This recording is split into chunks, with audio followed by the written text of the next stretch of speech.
Emmanuel Macron doctor Mohammad ইউনূসকে ওভাবে সম্মান করেননি। অতি সম্প্রতি ফ্রান্সে একটা বৈঠক হওয়ার কথা ছিল এবং সেই বৈঠকে তিনি সাইড লাইনে ম্যাক্রোর সঙ্গে একটা বৈঠক করার চেষ্টা করেছেন, কিন্তু ম্যাক্রো সেটা অ্যাভয়েড করেছেন।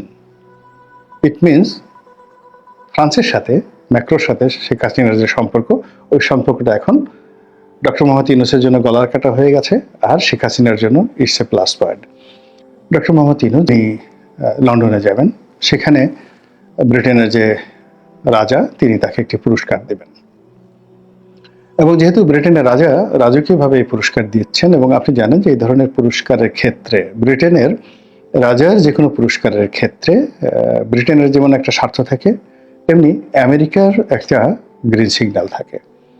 আমেরিকা কোনো একটি মানুষকে যখন সমর্থন করতে চায়, বড় করতে চায়, তখন তারা 3-4টি দেশ দিয়ে এই কাজটি করায়। প্রথমত ইংল্যান্ডকে দিয়ে তারা একটা অ্যাক্রেডিটেশন দেয়, রাজাকে দিয়ে, যেটি আব্বাসীয় খেলাফতের সময় সেই খলিফার দরবার থেকে হতো। তো এমনি আমেরিকা যা চায় সেটাকে সিল্ড করার জন্য, সিলমোহর লাগানোর জন্য তারা ব্রিটেনের যে রাজপরিবার, সেই রাজপরিবারকে ব্যবহার করে।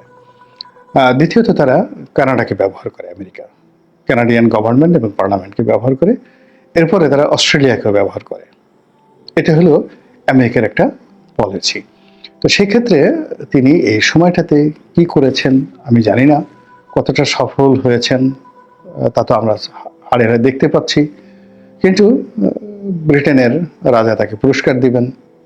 এখন সেই পুরস্কার কি জন্য দিবেন বাংলাদেশের, মানে ডক্টর মোহাম্মদ ইউনূসের ক্ষুদ্র ঋণের জন্য, 3G থিওরির জন্য, নাকি তিনি বাংলাদেশে একটা মানে সফল গণবিপ্লব ঘটিয়েছেন এবং একটি বিপ্লবী সরকারের নেতৃত্ব দিয়ে 10 মাস এই সরকারটাকে চালিয়ে নিচ্ছেন, এই সফলতার জন্য আমরা কিচ্ছু জানি না। কিন্তু যেটা আন্দাজ করতে পারি সেটি হলো এই যে তাকে একটা পুরস্কার দেওয়া হচ্ছে, সারা পৃথিবীর গণমাধ্যমে এটি প্রকাশিত হবে, বিবিসি দৌড় দেবে, CNN দৌড় দিবে, ইকোনমিস্ট এগিয়ে আসবে, তারপর অন্যান্য যে সকল আরো বিখ্যাত পত্রিকা রয়েছে, আল জাজিরা তার পিছনে ছুটবে, এবং এটাই আমেরিকা চাচ্ছে এবং ডক্টর মোহাম্মদ ইউনূস চাচ্ছেন। এবং ডক্টর মোহাম্মদ ইউনূস মেন্টালি তিনি বাংলাদেশের সাংবাদিকদেরকে সাংবাদিক মনে করেন না, এদের সাথে কথা বলা তার রুচিতে বাধে। এই জন্য তার যদি কোনো কথাবার্তা বলতে হয়, তিনি সবসময় আন্তর্জাতিক গণমাধ্যমে কথা বলতে অভ্যস্ত এবং ওটাকে তিনি মেনে নেন।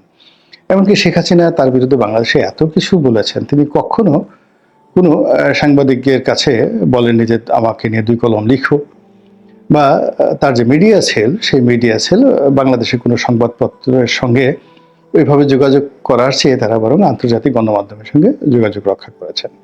তো এই যে ডক্টর মোহাম্মদ ইউনূসের আন্তর্জাতিকতা, মানে তিনি যদি বিদেশের মাটিতে বসে 1 কাপ চাও খান, এটি বাংলাদেশে ঘি পোলাও এসে তার কাছে উপাদেয়।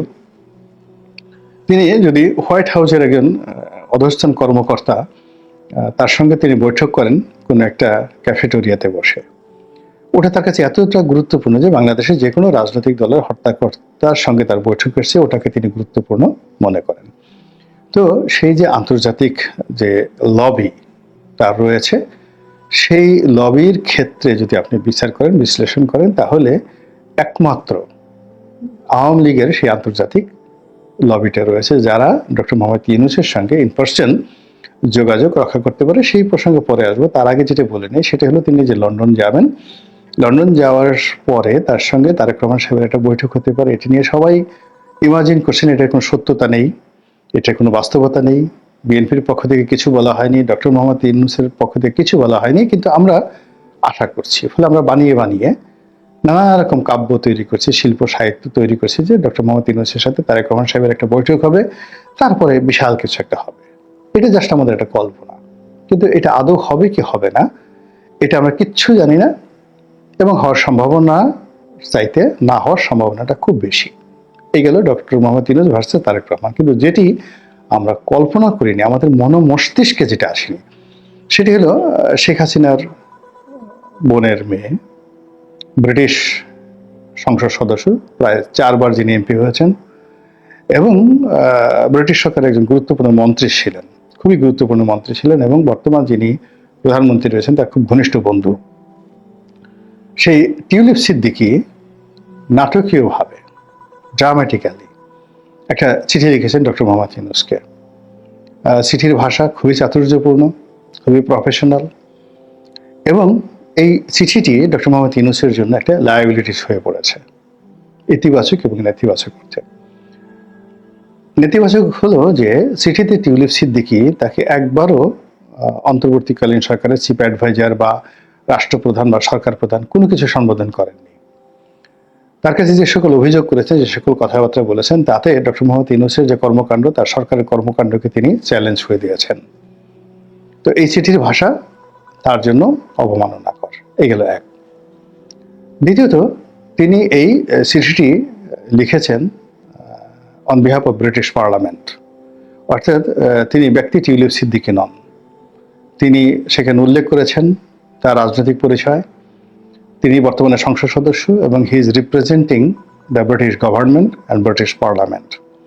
তো ব্রিটিশ পার্লামেন্টের একজন member of parliament doctor Mohammad ইউনূসের সঙ্গে সাক্ষাৎ করার জন্য একটা চিঠি লিখেছেন, সেটা যে ভাষায় হোক না কেন, এটা যদি ডক্টর মোহাম্মদ ইউনূস রিফিউজ করেন, এটি ব্রিটিশ জাতির আত্মাভিমানে লাগবে।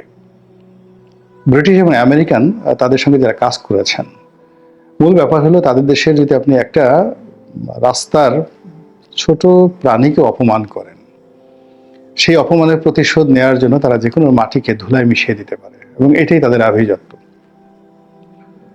এবং যখন যে রাষ্ট্র ক্ষমতায় থাকে তারা সবসময় এইভাবে তাদের আভিজাত্য তারা ফুটিয়ে তোলে। যেমন দেখা গেল মুসলমানরা খুব যখন ক্ষমতাধর, তখন হাজ্জাজ বিন ইউসুফের একটা চিঠির মর্যাদা দেয়নি সিন্ধু রাজদাহির, এই জন্য তিনি সিন্ধু দখল করে নিয়ে গেলেন।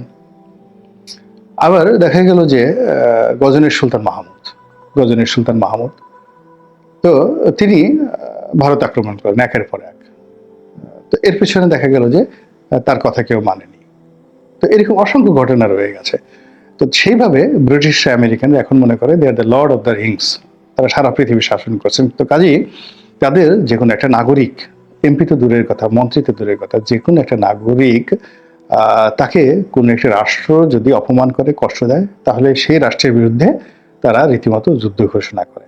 তো সেই দিক থেকে টিউলিপ সিদ্দিকী যে চিঠিটা লিখেছেন, এটিকে ডক্টর মোহাম্মদ ইউনূস কিভাবে মূল্যায়ন করবে, তার উপর ব্রিটিশ সরকারের সঙ্গে তার সম্পর্ক নির্ভর করবে। এইরকম একটা কূটনৈতিক জটিলতায় টিউলিপ সিদ্দিকী তাকে ফেলে দিয়েছেন, এবং সেটি নিয়ে এখন আলোচনা হচ্ছে।